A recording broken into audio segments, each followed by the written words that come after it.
A lot of people are saying, why would he make a video that's obviously not going to get any airplay? And how come you weren't the subject of all that torture? The first part of it was, when it was time to do a video, I'm not a big fan of videos in general, the way they look usually, so I wanted to do something that was a bit different, and the idea that I come up with for that song was one that was not your standard video fare, and also just what I thought was appropriate for the visual accompaniment to that song. It's a brilliant clip. I think thanks. It's really wonderful. And we were trying to find directors that had not done videos before, and I came across a guy here in LA, John Reese, and we started talking about things, and got to a point where it was like, well, how far do we want to take this video? Do we want to just stop at reasonable boundaries, or do what we think would be appropriate but possibly prevent it from being shown on TV or anything? And with the new record deal that I have now, I can do pretty much what I want to do, and I don't have this level hierarchy of people saying okay to get things done. So we just did it, and then the first cut we did wasn't quite intense enough, because if we were going to do it, we figured we might as well just cross the line into potentially into bad taste. So we did another reshoot, and I think that's the right thing for the song. You know, I don't really want to cater to MTV standards or anything like that. You know, the point was not Personally, I thank you for that. I mean, it wasn't, I think most videos are bad, and unfortunately a lot of bands are faced with a situation of, if you're going to spend $500,000 to $100,000 on a video, which costs more than a lot of records do to make, it has to be playable or marketable, and if it isn't, then there's not much point in doing it. And I decided to just waste a lot of money on something that I thought was the right thing to do versus, you know. So now I have people saying, oh, you just did that to get censorship and, you know, to get it censored and whatever, but. Do you find yourself answering to a lot of people, or defending your actions, having gone from TVT to Interscope, and because there was this enormous bidding war for the band, and a lot of people were paying a lot of attention to who you were going to go with, and do you find yourself defending your actions?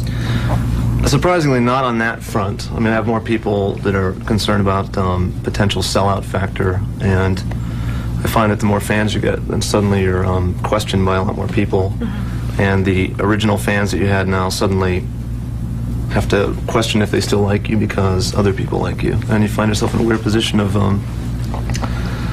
your whole mission is to sell as many records as you can and do a good tour and etc. And you start doing that, and people start to like you, and then the people that originally liked you suddenly don't like you anymore because of something you didn't live up to, obscurity thing. So, but as far as the deal, I haven't had many people get on me about that, you know.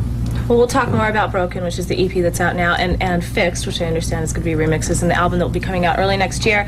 But first, we have a video. It's the Lemonheads, Mrs. Robinson. It's for Liz and Fontana, Maria and Belle, and Angie and Kathy, one of whom it's their birthday, so whoever you are, happy birthday.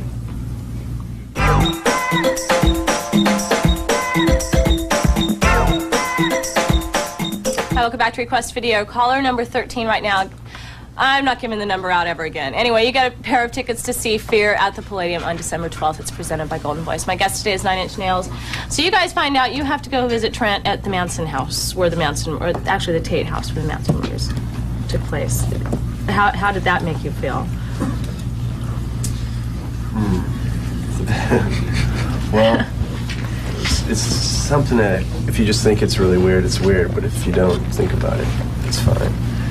You know. Any ghosts? At first living here was a bit weird, because I live there too. I live out in the guest house where the caretaker was and didn't hear anything, so I feel safe. But the thing was, we drove cross country to get out here and knew what we were getting, knew where we were going to be living, so we just took turns reading Helter Skelter out loud as we were driving. So we pull in here, 11 o'clock Sunday night, caretaker's like, here's your keys, see you in the morning. He just left us. And the house was empty and everything. That was a frightening. Is there a weird vibe there at all? I mean, something was saying that the kitchen is very pristine and not that far down where the only clear fingerprints that sort of nailed all these people were. I mean, it's because we had the opportunity to possibly go to the house and do the interview there, although we don't have a budget anymore. Not that we ever did, which I would have given my right arm for. So I'm assuming you're going to invite me to dinner after the program. Of course. Okay. No, yeah, and the rest of the studio. Is there a weird vibe there? If you're there in the day, it's not too. I mean, it's what you juxtapose upon the place. But occasionally, I mean, we become numb to it because we're there all the time. But if you start to think about it, and a lot of times there's a lot of weird, just things happen. Equipment has a tendency to break 20 times more often than it does anywhere else, I think. Weird sounds, things like that, which of course you in your mind turn into being, Ghosts. this is it, you know. The baby's here. Exactly.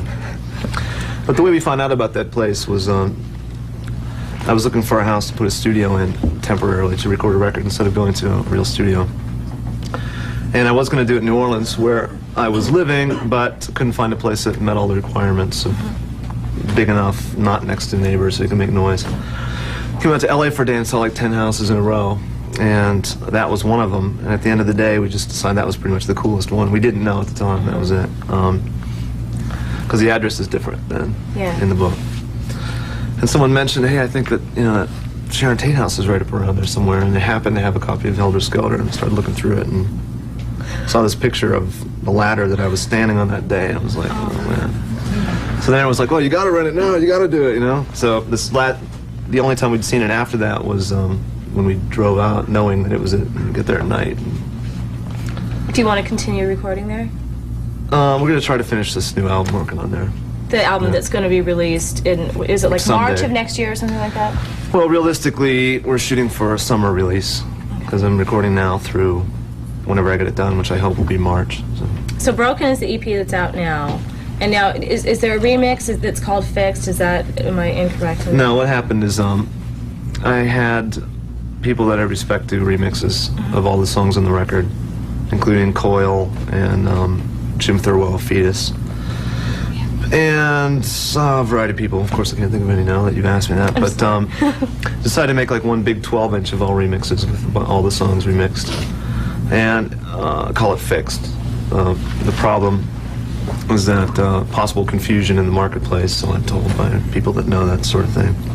But it was just meant to be a remix and cheap and self-indulgent. You know, there's 10 minutes of us goofing around in the studio and just for fun. Nothing wrong with that. We're going to watch some more videos, and then we'll be back with more with 9 Inch Nails. Coming up, you're going to see the 360s, Dead 1970. But right now, here's the other new 9 Inch Nails video. It's Pinion.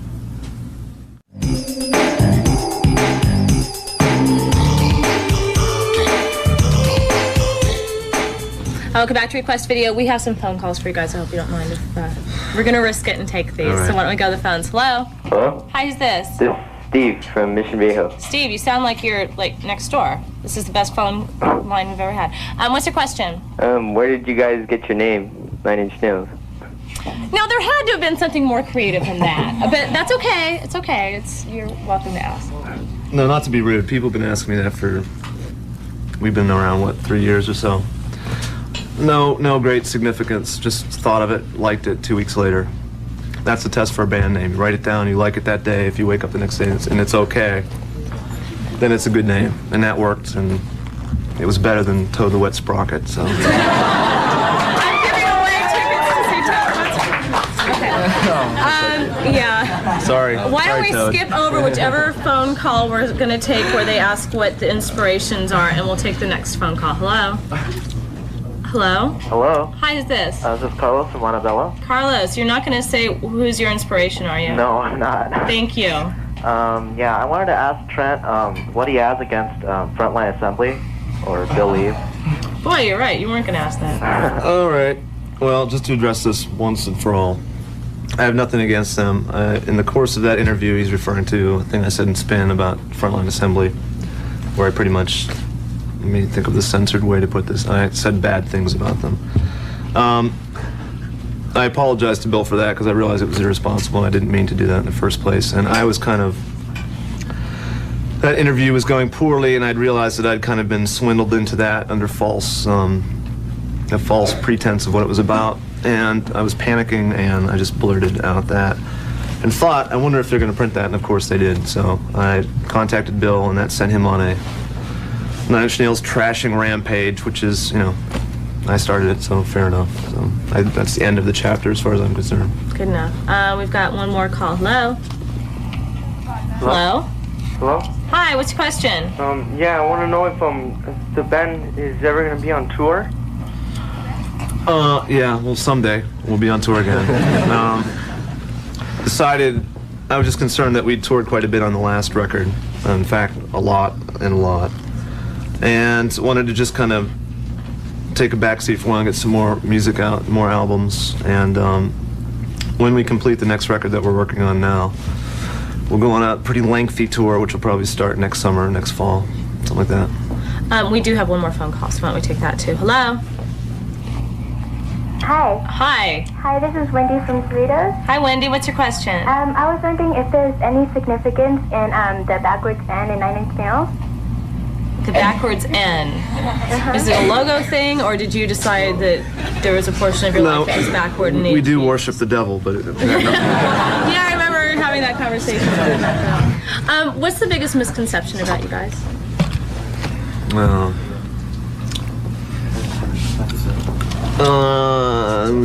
I don't know. Possibly, I get irritated when people say it's anti-women. It's not. Yeah. Okay. What else? Oh, we get labeled as being industrial, right, by the media. And some people that tends to irk because they're harking back to what industrial was originally coined for, and those type of bands, Throbbing Gristle, Test Department, etc., which we have very little in common with. So that, I don't know, that seems to irritate some people. I didn't ever go around saying we're an industrial band, but all right. Now, were all three of you at the Guns N' Roses thing at Wembley? 2 of the 3 of us here were. Was it just the most horrible thing in your life? I mean, because the audiences, the audiences could not have been more different. I mean, and to be there with Skid Row, of all bands. I mean, how did that work out? I mean, well, the situation came up. Axl likes the band and wanted to do anything he could to help us out, which I can appreciate. And asked if we would do this club tour with him a while ago, which we couldn't because of scheduling. And we were going to Europe at the same time at the completion of the first Lollapalooza. And thought, I mean, we're very small in Europe. Very few people know who we are or care about us there. And we thought what a weird thing to do would be open for Guns N' Roses. Plus, I wasn't really thinking that clearly, and we'd been touring for a long time, and we'd been playing 20,000 seat halls with Lollapalooza. And kind of had this invincible, we can do anything attitude.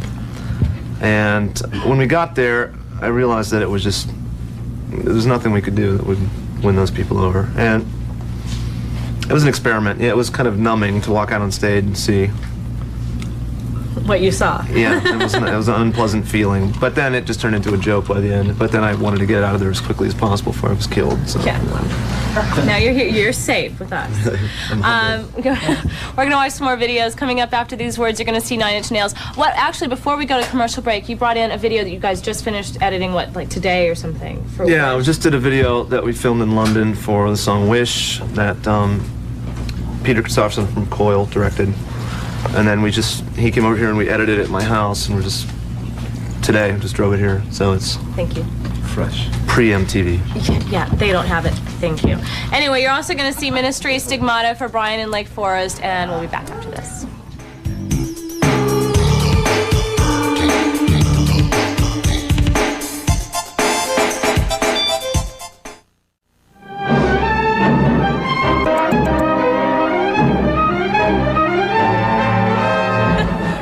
Back to request video. Trent, would you do me the kind favor of giving away the next pair of tickets that are up there? Yeah, how do I do that? You say caller number 17. Okay, caller 17 gets tickets to see Toad the Wet Sprocket. And the Gin Blossoms at Palladium on December 11th. It's presented by Avalon Attractions. Thank you. Did it pain you to do that? It all comes back to me. No, I'm very sorry. Gosh, I don't even. Okay, Down In It, the video behind Down In It. You guys have made like a lot of videos that have created stories around them. For instance, for Happiness and Slavery, they don't even want the videotape in the country in the UK at all.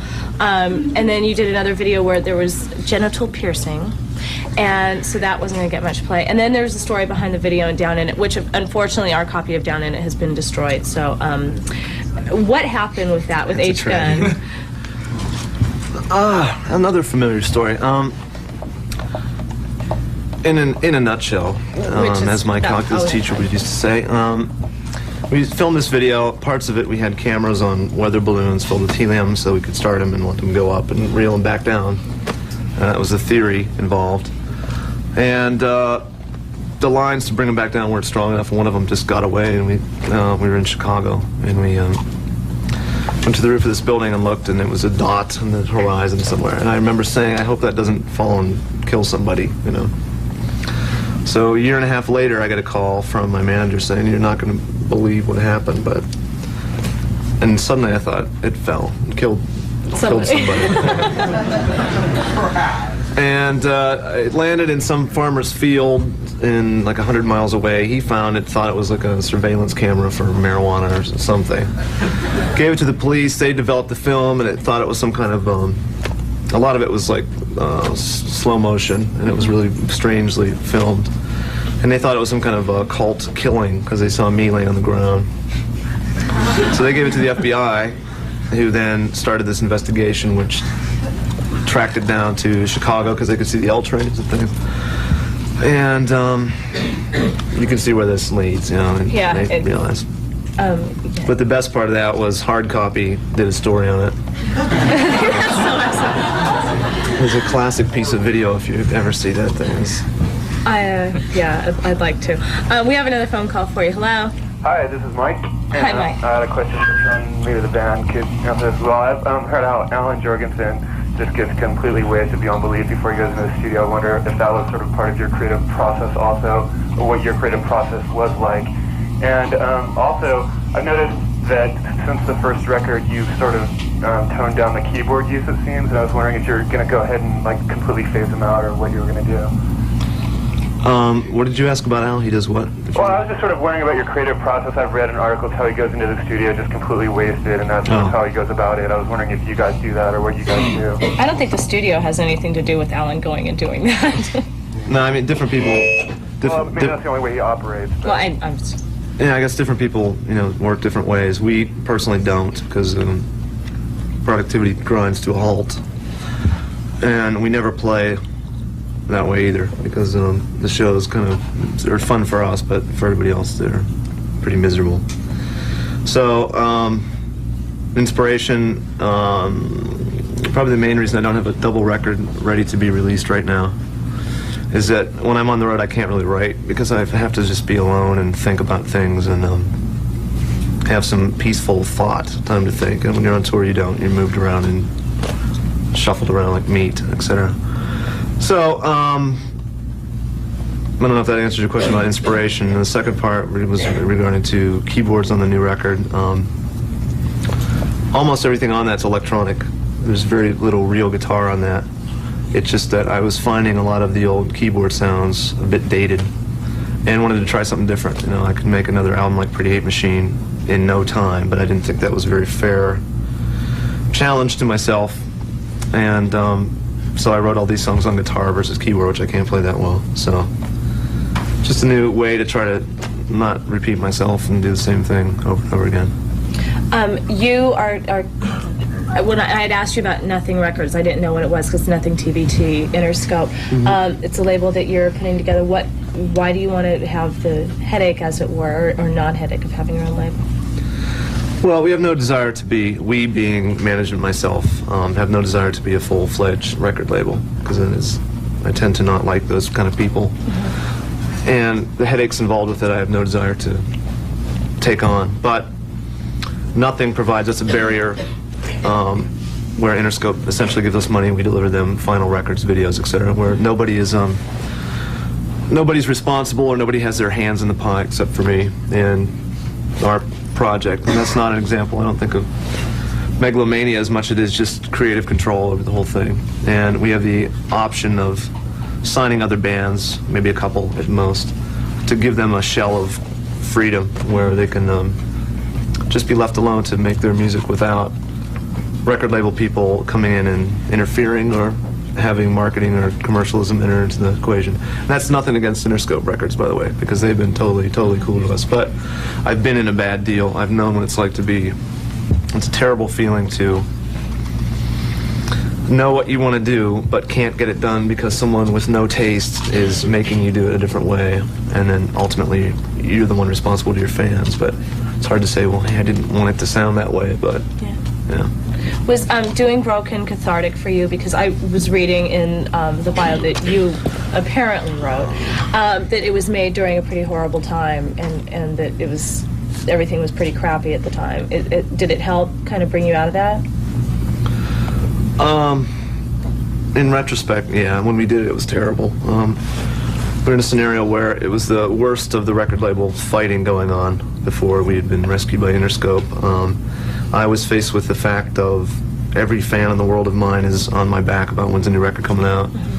And knowing that I can't put a record out because I can't record it because I don't have a record deal. And if I did one with our old label, it would have been ruined. I couldn't take that chance. I'd rather have 9 Inch Nails just die than come out with a lighter, smoothed over project, you know. So we did it under different band names and in obscure little places, very depressing places, I might add, too. And just a heap of personal problems, everything at that time. It was just a way to get it out, and that's why that record sounds as mean as it does, I think. And I mean, I've had a lot of people say I miss elements of Pretty Hate Machine, and I realize that I purposely took a lot out on Broken. And I think I wrote good songs, but I tried to not make them as obvious. So there's no Head Like a Hole's, there's hooks, but you can't, sometimes you don't hear them the first time around, and you might have to work to listen. It requires a bit more work on the listener's side versus sit back and get hit over the head with a hook and say, oh, good song. Now you have to kind of decipher, and the lyrics are pushed back and everything. Well, speaking of Head Like a Hole, we're going to watch that video. You're also going to see Black Flag TV Party. That's for Grant and West Hills. But right now, here is Head Like a Hole, and there have been several times, and you guys have heard me say this is just about my favorite video that's come out. So, hey! They all want to come up here and get things signed. Anyway, it's for Alfred and Southgate and Wendy and Cerritos.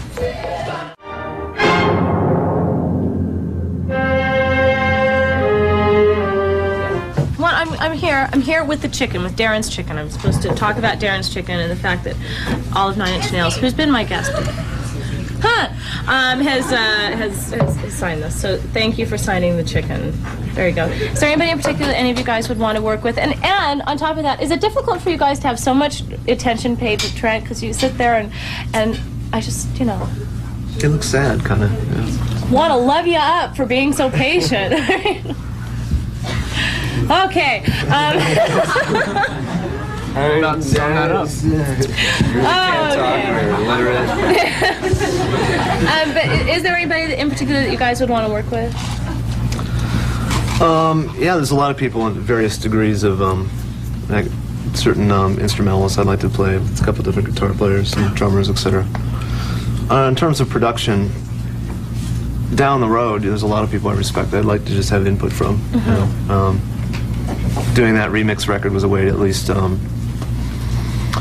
talk to some of those people. You know, Coil, I have a lot of respect for. Hiatus, as I mentioned. I don't know. I mean, right now I'm just trying to write a record and get out of this hole that I'm in and get back on the road and, I don't know, feel worth. So it's like a Sunday night and y'all are at home and you're listening to something to sort of relax you. What do you guys listen to in your more somber moments? On the way down. No, I don't know. We just find ourselves, you listen to music all day long, and we just want to not listen to music for a while, but I don't know. I have no good answer for that question. So what do you guys do in your spare time? I mean, obviously music's consuming you, but you know, are you sculpting? Are you riding your scooters? I mean, what do you do to sort of pass the time away? Well, people ask, you know, what's your hobbies? What do you do? And it's like, all I do is music. I don't have time to do anything else when I do. When I do have time, I mean, in LA, I'm not even sure how to relax here. All the things I was accustomed to doing in New Orleans, I don't know how to do here. You know? So, it's just more incentive to sit at home and do a record, you know. You guys cook your own dinners? You know, if you call typing in 3 minutes, start. Hey, it's as good as anything I do, that's for sure. I want to thank you very much for coming down, You're because welcome. like I said before, it's the most flattering thing to have you guys here and have it go out like this. I'm just very happy. So We're thank you. sad that the Quest video is. I am too, but onward and upward. Tomorrow, don't forget the Jocks are going to be down here. Wednesday's our last day. We're going to leave you with The Cure, Fascination Street. It's for Jamie and Laguna Niguel.